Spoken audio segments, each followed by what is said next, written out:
Salut à tous, dans cet épisode tu vas comprendre de quoi tu as besoin pour ne plus jamais te décourager, te dire que c'est fichu et ne jamais croire que ta vie est finie, même si tu penses avoir fait la connerie la plus grave qui puisse arriver. Dans la vie, on a 10 000 fois l'occasion de se tromper, de faire ce qu'il ne fallait pas, de prendre la mauvaise décision ou de faire la mauvaise action. Et parfois, les conséquences sont graves, tellement grandes à l'échelle de la situation qu'on a l'impression que la vie entière s'arrête, comme si on était suspendu à ce qui allait se passer ensuite.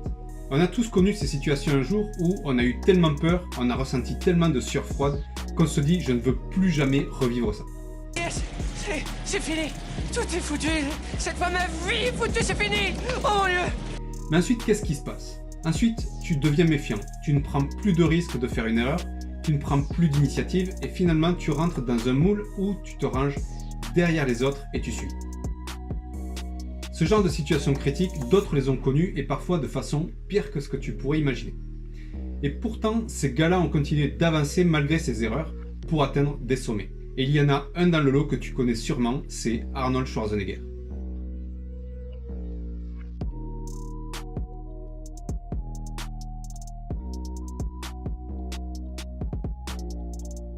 Arnold Schwarzenegger, à la base, c'est un homme d'affaires dans l'immobilier.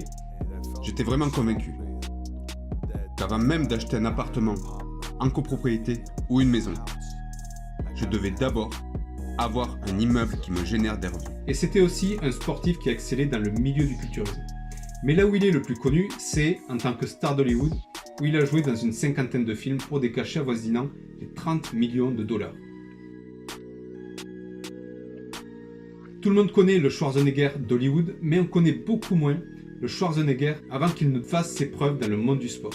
Schwarzy était soldat, et plus précisément pilote de char. Il faisait partie d'une division blindée dans une base militaire près de Graz, en Autriche. Et l'histoire que je vais te raconter, elle est tirée de la biographie d'Arnold Schwarzenegger, Total Recall, que je t'incite vivement à lire. L'histoire se passe donc près de Graz, dans la base militaire où il a été affecté comme pilote de char. Et ce qu'il faut savoir, c'est qu'Arnold, à cette époque, c'est pas du tout ça.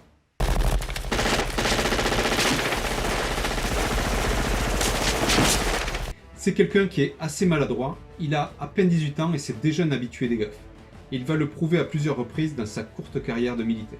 Mais être maladroit, c'est plutôt gênant quand on pilote un char Patton qui fait 3,50 m de large, 50 tonnes avec 800 chevaux de puissance. Un matin, alors qu'on lui demande de sortir sa machine du hangar, il allume son moteur, il ajuste son siège, il vérifie toutes ses jauges, il voit que tout est ok, mais alors que le moteur tourne, il sent comme des vibrations, comme si le moteur broutait un peu. Sur le coup, il a pensé qu'en appuyant sur l'accélérateur, il allait arranger les choses, et à ce moment-là, les vibrations se sont transformées en secousses, sans qu'il comprenne ce qui se passait. Alors qu'il était chahuté dans sa cabine, il a constaté que de la poussière tombait sur lui. Et c'est quand il a passé la tête par la trappe pour voir ce qui se passait dehors, qu'il s'est rendu compte qu'au lieu de monter le régime moteur, il avait mis le char en mouvement. Et sans s'en apercevoir, il était en train de semer le chaos autour de lui. Pendant qu'on lui hurlait de s'arrêter, il était en train de passer au travers des murs du hangar, arrachant au passage les conduites d'eau et de gaz du bâtiment. L'eau giclait partout tandis que tout le bâtiment risquait l'incendie. Imagine-toi à 18 ans être responsable de la destruction d'un bâtiment militaire, avoir mis tout un régiment en danger et te faire traîner plus bas que terre par tes supérieurs. Après cet incident, Arnold a dû essuyer des moqueries de la part de toute sa base. Il a subi l'humiliation de sa punition et a dû participer lui-même aux dégâts qu'il avait causés. Il aurait pu s'effondrer en se disant que sa carrière était fichue, si ses supérieurs ne lui autorisaient plus jamais à faire de sport à la caserne ou à sortir pour faire ses compétitions. Ses rêves et ses ambitions auraient pu s'éteindre. Il se serait alors rangé dans le moule militaire pour ne plus jamais faire de vagues. Pourtant, il a réussi à prendre cet échec avec philosophie et il a d'ailleurs déclaré finalement que cette punition avait été positive car ça lui a permis d'apprendre à préparer du mortier et à poser des bottes. Mais ça l'a surtout amené à se remettre en question au sujet de l'armée en se disant que finalement, ce n'était peut-être pas fait pour lui. L'histoire que je viens de te raconter n'a malheureusement pas été sa dernière bêtise, et il a dû essuyer encore pas mal d'autres sanctions, jusqu'à finir au trou. Ok, alors là, on va marquer un temps d'arrêt. Si on se met à sa place en 1966, Arnold, il en est là. C'est un simple troufion qui commence à accumuler les incidents sur son dossier de militaire, et si on regarde où il en est quelques années plus tard, il y a comme qui dirait un gouffre. Car au point où il en était, il avait 1000 raisons de se dire que sa vie professionnelle partait très très mal. Mais ça n'a pas entamé ni son courage ni sa détermination. Alors qu'est-ce qui a fait cette différence?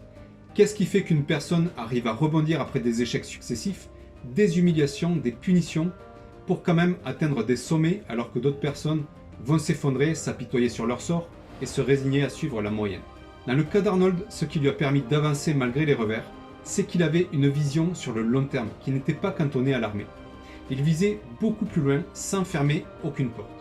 Et pour lui, son engagement de soldat lui permettait de rentrer dans la vie active tout en continuant de se former dans le culturisme. L'armée n'était donc pas une finalité mais un moyen, un tremplin à un moment donné. La seule question qu'il avait à se poser, c'est est-ce que ce que je fais aujourd'hui va dans le sens de ma vision ? Malgré son engagement qui devait durer 3 ans minimum, Arnold a réussi à quitter l'armée par démobilisation anticipée. Et finalement, ces bourdes régulières ont décidé ses supérieurs à accepter sa demande de démobilisation.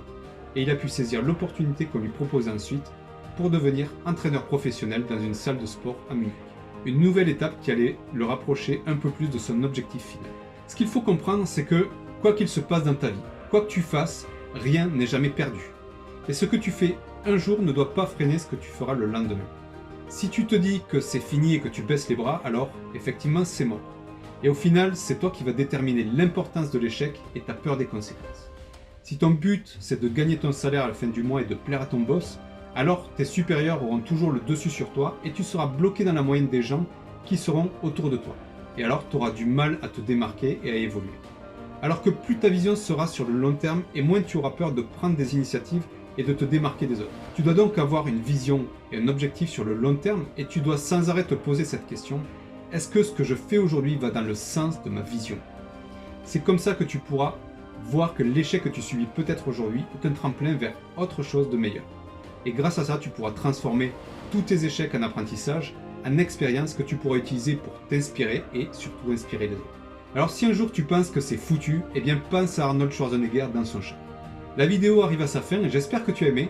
D'ailleurs, pourquoi ne pas nous écrire dans les commentaires quelle est la plus grosse bourde que tu aies faite, celle qui t'a donné le plus de sueur froide, et comment cette bêtise s'est transformée en une expérience qui te sert aujourd'hui. Aussi, si tu as aimé la vidéo et que tu veux nous rejoindre, n'hésite pas à t'abonner et à cliquer sur la petite cloche, et je te dis au prochain épisode.